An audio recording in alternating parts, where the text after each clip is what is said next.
place à la page santé, nous parlons de la fièvre jaune, cette maladie hémorragique virale aiguë qui est transmise par des moustiques infectés.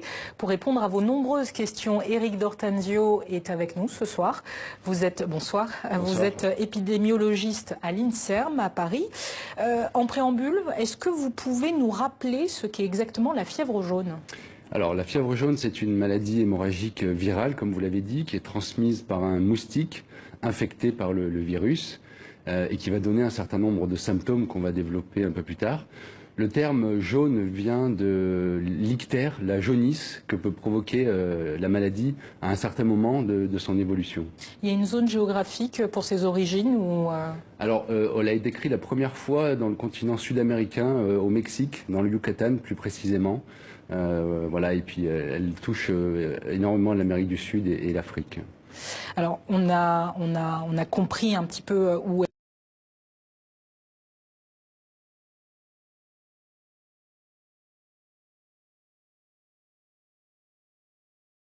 d'écouter. Je voulais savoir, est-ce que l'Afrique est le continent le plus exposé à la fièvre jaune? Alors, c'est le continent, en tout cas, le plus touché par le nombre de malades et le nombre de décès. On considère qu'environ 95% des cas surviennent dans le continent africain. L'autre continent, c'est l'Amérique du Sud, et actuellement, on sait qu'il y a une grosse épidémie au Brésil de fièvre jaune. Alors, comment est-ce qu'on peut expliquer qu'il y ait certaines zones, alors on va rester sur le continent africain, certaines zones qui soient concernées plus que d'autres? Par exemple, il n'y a pas de fièvre jaune en Afrique du Sud. Non, alors c'est sur la bande intertropicale que sévit la fièvre jaune, et ensuite ça va dépendre du niveau de vaccination des populations et également de la densité moustique qui transmet le virus aux hommes et de la densité de population. Alors justement, on va partir pour l'Afrique centrale avec en RDC, qui fait partie donc de la zone à risque que vous l'avez décrit. Crispin Pimbo, qui vit à Kinshasa, se pose lui la question du dépistage. Quels sont les symptômes qui montrent qu'une personne est atteinte de la fièvre jaune? Alors, ça va donner dans un premier temps une fièvre, une grosse fatigue, des douleurs un peu partout, musculaires, au niveau des maux de tête. Il peut y avoir des symptômes digestifs également, de nausées, de vomissements. Ensuite, il va y avoir une période d'accalmie. Et dans un certain nombre de cas, la maladie va s'aggraver. Et c'est là où on va avoir une apparition d'une jaunisse, de signes hémorragiques et de troubles graves qui peuvent entraîner le décès dans 50% des cas de ces formes graves. Alors justement, le décès, c'est quelque chose qui fait peur et qui fait peur aussi à Wally Edouard Ndiaye à Dakar, qui lui s'inquiète sévèrement. J'aimerais savoir pourquoi la maladie de la fièvre jaune fait-elle tellement peur? Mais en fait, elle fait peur parce qu'elle peut être grave et elle donne ses morts dans 50% des cas graves. Donc c'est vrai que c'est ça qui fait peur. Et c'est aussi une maladie qu'on appelle hémorragique. Donc il peut y avoir des signes extérieurs d'hémorragie. Et comme Ebola, c'est une maladie, c'est ce genre de maladie qui fait peur, effectivement. Alors justement, Éric Dortanzio, on se demandait, est-ce qu'il y a une recrudescence ces dernières années sur le continent africain? Alors effectivement, il y a eu de grosses épidémies dans 2 pays en 2016. L'une en Angola et l'autre en RDC, où effectivement il y a eu un grand nombre de cas et de décès avec de grosses campagnes de vaccination pour essayer de contrôler la maladie. Il y a actuellement une campagne de vaccination également au Nigeria qui a fait face aussi à un certain nombre de cas. Voilà, donc c'est vrai que ces derniers temps, on a pas mal de cas en Afrique. Alors justement, une vraie préoccupation sur les conséquences mortelles de cette maladie. Et Ahmad Silan Gom, lui, au Sénégal, il souhaite en savoir un peu plus. On l'écoute. Est-ce que le virus de la fièvre jaune est plus mortel que le paludisme? Alors, en nombre absolu de cas, le paludisme fait beaucoup plus de morts que la fièvre jaune sur le continent.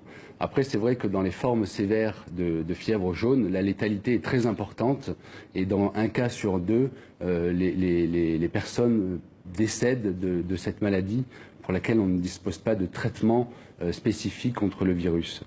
Alors justement, c'est quoi la différence entre la fièvre jaune et le paludisme? Alors sur les symptômes, c'est très difficile parce que comme je vous le disais, maux de tête, douleurs, fièvre, c'est des symptômes qu'on retrouve également dans le paludisme. Alors pour faire la différence, il est essentiel de faire un test diagnostique, une analyse biologique pour soit éliminer le paludisme, soit éliminer la fièvre jaune. Alors on va revenir à la fièvre jaune avec la question de Regan Gimby en RDC. Je veux savoir quels sont les traitements efficaces pour mieux traiter la fièvre jaune. Alors, on n'a pas de traitement spécifique contre le virus. Par contre, on peut faire ce qu'on appelle un traitement symptomatique. Donc on va donner une hydratation, on va calmer la douleur, on va calmer la fièvre dans un milieu hospitalier. Et ces traitements symptomatiques peuvent réduire la mortalité de la maladie. Alors justement, là, est-ce que la recherche a avancé dans ce sens? Alors il y a des recherches en cours effectivement sur des traitements.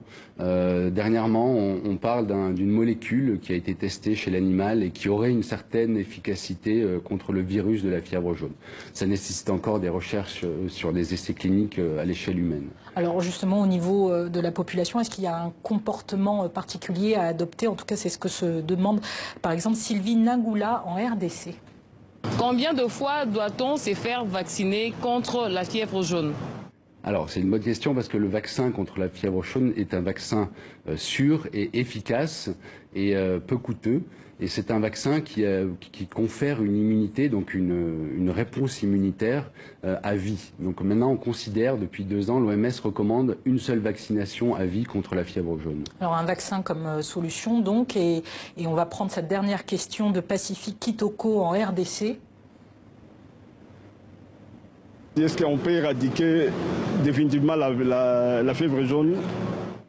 Alors, éradiquer, ça va être difficile parce qu'il y a un réservoir animal et moustique, donc c'est impossible d'éradiquer complètement le réservoir. Par contre, ce qu'on peut faire grâce à la vaccination et les mesures de lutte contre les moustiques, c'est de contrôler la maladie. Donc, voilà. Et aujourd'hui, on peut justement... Est-ce que vous êtes optimiste pour le futur? Avec des bonnes campagnes de vaccination dans les populations concernées et une lutte anti-moustique adaptée, on peut réussir à maîtriser la maladie. Merci beaucoup Éric Dortenzio. Je rappelle que vous êtes épidémiologiste à l'INSERM. Merci d'avoir répondu à toutes nos questions.